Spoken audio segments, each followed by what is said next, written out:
All right, y'all, what's going on? It's Combo Breaker 99. I'm back with another video. All right, y'all, back with some quick fight news, some good fight news that I know most of y'all already know. Of course, most of y'all Karine Silva fans know about this, but it's going down August 19th, UFC 292. Karine Silva is making her return in 2 months against none other than Maryna Moroz. That's right, she's coming back against Maryna Moroz. As y'all know, just 2 weeks ago, she finished Ketlen Souza, who was making her UFC debut by first-round knee bar, continuing that 100% finishing rate, and now she's stepping up the challenge against Maryna Moroz. And we can also call this a get-back fight. This is some get-back for Karine Silva, because for some of y'all that don't know, these two have history. Maryna Moroz faced off against Karine Silva about 9 years ago. I believe this was at 115. And Maryna Moroz got a finish win via first-round armbar over Karine Silva. That's right. Karine Silva, she can be stopped. She stopped everybody in her career, but hey, she can be stopped too, you know. But this was 9 years ago. A lot's changed since then. You know, Karine Silva's definitely improved as a fighter, in my opinion. She continues to perfect her jiu-jitsu. That's one of her main things, her main go-tos. But she can also stop you. You know, she has power. She has that physical strength. Of course, I think that, her striking still needs to be tested. And, she needs to be in there against better competition. And what better way to test against Maryna Moroz, right? Now, I know we had talked about who would be next for her a little while back. Some of y'all was feeling that fight. Because even while I was looking at the resume, I said, oh, she fought Maryna Moroz. Maryna Moroz beat her. That'd be a good rematch, right? But I also was looking at J.J. Aldridge. But when you think about it, J.J. Aldridge, I think, has a lot of good technical skills. I'm a fan of J.J. But I don't think, like, her pressure and even her takedown defense right now, her wrestling would really give like a big, strong Karine Silva problems right now. I think somebody like Maryna Moroz, who has three really good, three really good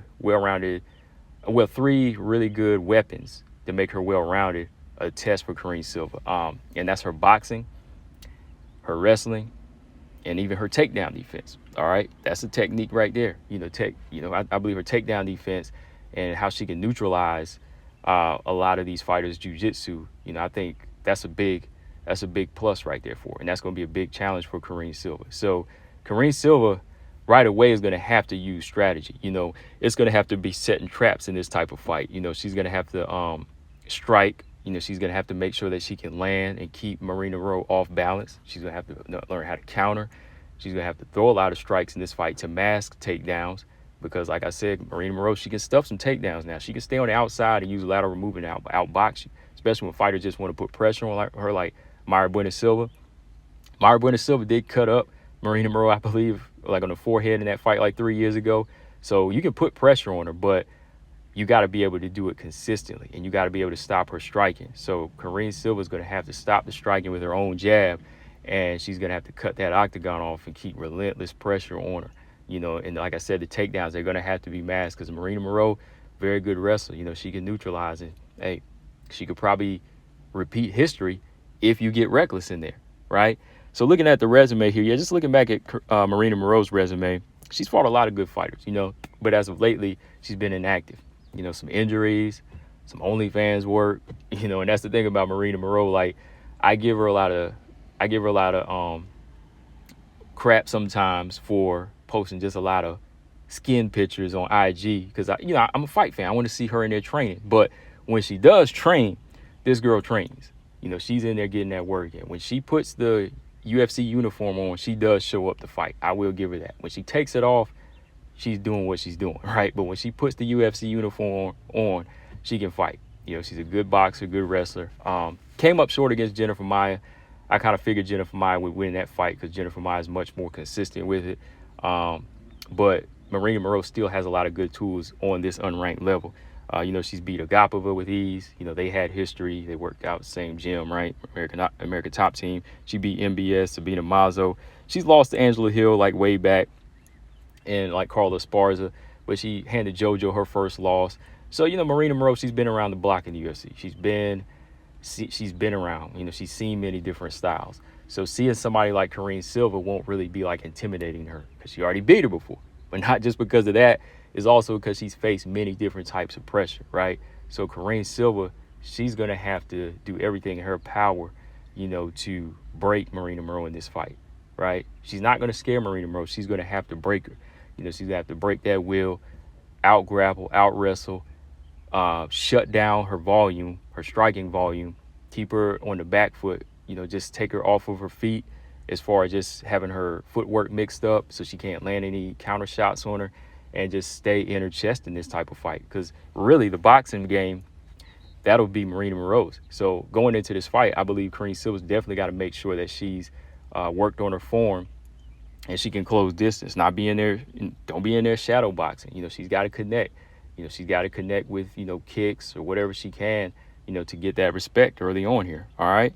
But yeah, just looking back at Karine Silva's resume, definitely not a bad resume. You know, she's 16-4, you know, all finishes. And like I said, she's been finished like a couple times in her career, but she's always came back. You know, she's always came back and improved as a fighter. You know, she's on a 7-fight win streak now. Racked up like 3 losses before that, you know, to Maryna Moroz and a couple other fighters. And like I said, that was like almost 10 years ago now. But since then, she's beat 2 UFC fighters and went on a 7-fight win streak. She's finished them all. So she's got that going for her. You know, she has that, you know, she has that niche going for her that could push her as a superstar. She has a unique look. You know, I like the hair. I love that look. You know, she's in great shape. She's got the, you know, the 100% finishing rate. So she needs to go in here and continue it. You know, not trying to put a lot of pressure on Karine Silva, but, you know, just to keep this thing going and be that only fighter that finished everybody at flyweight, you know, they'll push her right. If she can go in there and get the finish, Dana, he's going to sell this girl as the next big thing. So hopefully to do that, she can continue to improve as a fighter and get this finish win over Maryna Moroz.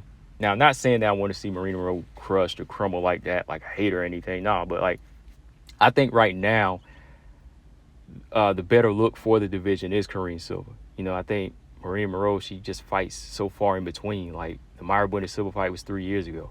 Then she fought Maria Gapova, which is, you know, almost 2 years ago, I believe. You know, that was a while ago, right? And then she fought Jennifer Maia. And then she had a lot of cancellations in between. Everybody from Tyler, Manon, to Montana De La Rosa, all them cancellations, you know? So I think somebody like Karine Silva that always says, I want to be champion, I want to fight as soon as possible, I want to come right back. That's what the division needs, you know, especially when she's going in there and finish. All right. So, yeah, I just wanted to jump on and do a discussion because some people asked me if I knew about this fight. And, yeah, I did. It was one of them ones that we kind of talked up over here. Some of y'all wanted to see it. Y'all's wishes granted. UFC 292 is looking good, y'all. We got this fight on here. And we also got the other Silva making her appearance on the same card.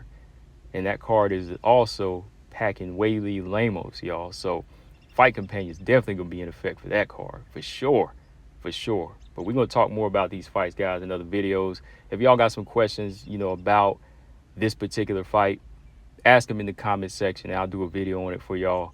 And I'll give y'all a shout out. You know, if y'all have a question, you know, about, hey, whose jiu-jitsu's better, what technique needs to be executed, just ask me them type of questions. I'll start doing more of those type of videos too. You know, we ain't gonna be doing a lot of gossip over here. We like to break down the sweet science of MMA, y'all. So keep it going, keep it alive, keep it real. Combo Breaker 99, I'm out. Subscribe. Peace.